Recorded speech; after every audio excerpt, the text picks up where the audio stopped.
Olá, eu sou Carlos Cabral e esse é o Cyber Morning Call, edição da Enfim, sexta-feira, 19 de agosto de 2022.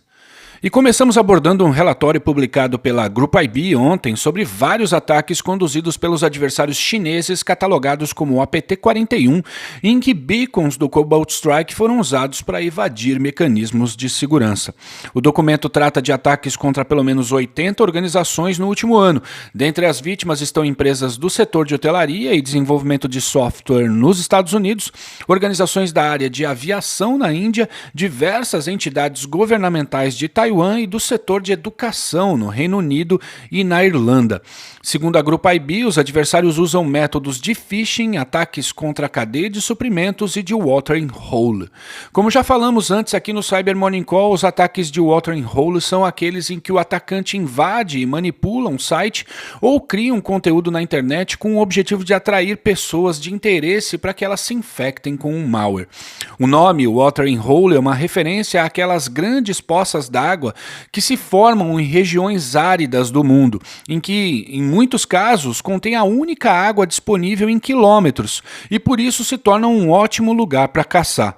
Assim, o predador fica ali escondido só esperando um animal sedento aparecer para ele atacar. Os ataques de watering hole são muito usados em operações contra grupos políticos que, além de se infectarem, podem se tornar os disseminadores de um ataque. Isso porque o atacante pode criar uma página de fake news difamando um político com um exploit que infecta quem navega por esse site. Dependendo do grau de indignação que o conteúdo criar, isso pode fazer com que os apoiadores desse determinado político, já com seus computadores infectados e com muita raiva, procurem denunciar a mentira, divulgando o endereço da página de watering hole entre os seus grupos e fazendo com que boa parte do grupo de apoio ao político seja infectada. Nesse caso, o destaque da campanha é o método utilizado para ofuscar os beacons do Cobalt Strike, no qual o APT-41 codificou o payload e o dividiu em pacotes menores, contendo de 775 a 1024 caracteres de código. Para reconstruir o beacon na máquina da vítima, os adversários usam o binário certutil.exe presente no Windows. Outra abordagem peculiar no uso que o APT-41 faz do Cobalt Strike é usar servidores que ficam esperando conexões para fornecer o beacon ao cliente que fez a requisição. Esse processo é feito pelo APT-41 utilizando certificados SSL personalizados que se passam pela Microsoft, pelo Facebook ou pela Cloudflare. Os certificados garantem que os servidores somente aceitarão conexões dos beacons pré-determinados, bloqueando o acesso de qualquer analista de segurança que esteja rastreando a comunicação. E a Cybereason recentemente detalhou mais uma campanha do Bumblebee em que o loader foi usado para comprometer o Active Directory e coletar dados confidenciais do sistema. A infecção é feita através de técnicas de phishing visando persuadir a vítima a baixar um arquivo comprimido contendo um arquivo ISO e um LNK que iniciam a ameaça. O malware injeta código malicioso em diversos processos do sistema e busca pelo binário WMI-PRV-SE.exe para implementar um beacon do Cobalt Strike e um agente do Meterpreter. O Meterpreter faz parte do framework Metasploit e pode ser usado na construção de payloads. Com um ponto de apoio estabelecido, o Bumblebee explora a vulnerabilidade CVE 2020-1472 presente no componente NetLogon para escalar privilégios no sistema. As novas permissões fazem com que a ameaça roube credenciais através da violação do processo responsável pela imposição de políticas de segurança, o LSASS, ou por meio da busca por credenciais de acesso nas chaves de registro do sistema. Os dados obtidos são extraídos para um servidor de comando e controle e as novas credenciais permitem que o adversário faça varreduras na rede da vítima para obter informações sobre a estrutura do ambiente para se movimentar lateralmente por meio do protocolo RDP e para comprometer o Active Directory. No AD é roubado o arquivo que contém o banco de dados da plataforma.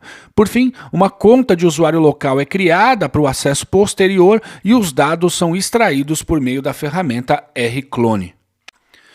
E a Zscaler observou uma nova campanha do Grandoreiro visando organizações de diversos setores no México e na Espanha. A ameaça, escrita em Delphi, está ativa desde 2016 e é conhecida por fazer vítimas na América Latina.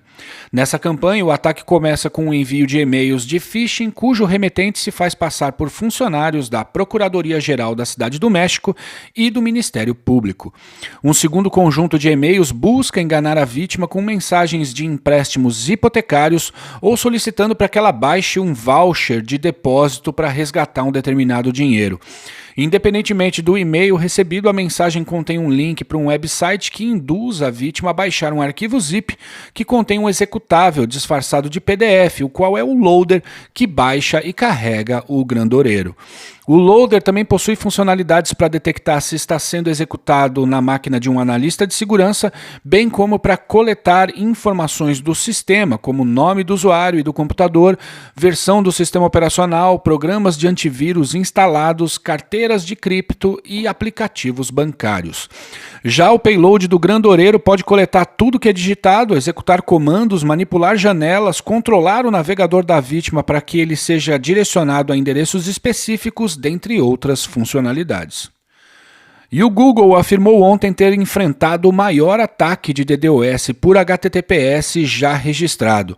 O incidente teria sido sofrido por um dos seus clientes e alcançou um volume recorde de 46 milhões de requisições por segundo, algo 80% superior ao ataque de 26 milhões de requisições por segundo conduzido por operadores da botnet Mantis em junho e mitigado pela Cloudflare. O Google diz não ter determinado qual seria a ameaça usada nesse ataque, mas a distribuição geográfica das requisições apontam para a botnet Metis. Por fim, repercutiu ontem a notícia de que um videoclipe da música Rhythm Nation, da Janet Jackson, pode ser usado como um exploit em ataques de negação de serviço.